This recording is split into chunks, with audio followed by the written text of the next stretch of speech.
It's so interesting every time I do one of these, Chris, and I probably say this every time we do an episode, but they are so similar. The There. wrongful convictions follow a playbook.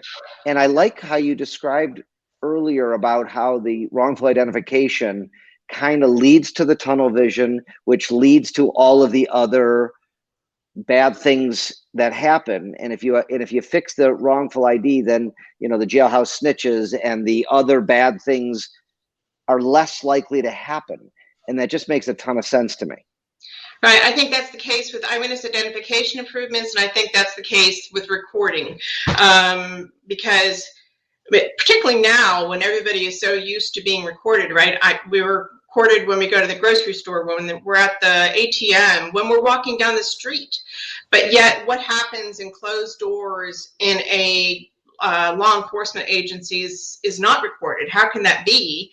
That something that impacts somebody's life is not recorded. So are they recording lineups now?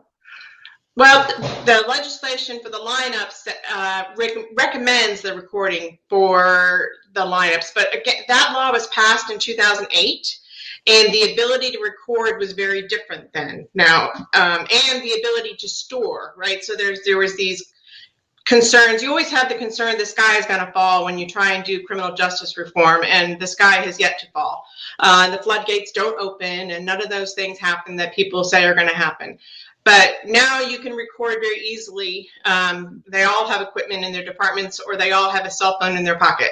And now we have cloud storage, and they don't have to say they need rooms to store all this stuff. Yeah, there's no excuses. There's no excuses. There's really not. All the complaints are being addressed, and they really don't have anything else to rely on. So I think the recording of all. There's a lot of states that have passed recording of interrogations, but there's hours of things that happen before that interrogation, right? So before they're read their rights. So in my very strong opinion is that all interviews inside of a detention, at a minimum, inside of a place of detention should be recorded from beginning to start, whether it's an interview or an interrogation. We actually should be recording everything that happens on the street, but let's start at least if someone's brought into the police station, so that we have those 3 hours before the interrogation in addition to the interrogation.